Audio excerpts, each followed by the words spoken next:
Everyone thinks $1,000 is useless for investing, but the truth is, $1,000 is the exact amount that can make or break your financial future. Let me prove it.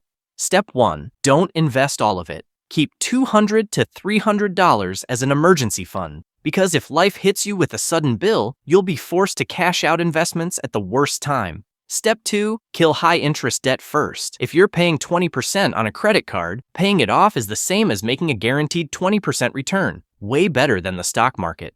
Step 3. Now split the rest smartly. $500 into a low-cost S&P 500 index fund. That's a slice of the top 500 American companies. $300 into a high-yield savings account, so your cash is safe but still growing. And finally, $200 into yourself, skills, books, or a course that can multiply your income. Because if you skip this last part, you'll only get average returns. So, that's how you turn $1,000 from too small into your first step toward financial freedom. Want me to break down exactly how to grow this $1,000 into $10,000? Comment part 2 below and I'll make it. Thanks for watching, and don't forget to subscribe for more smart money guides.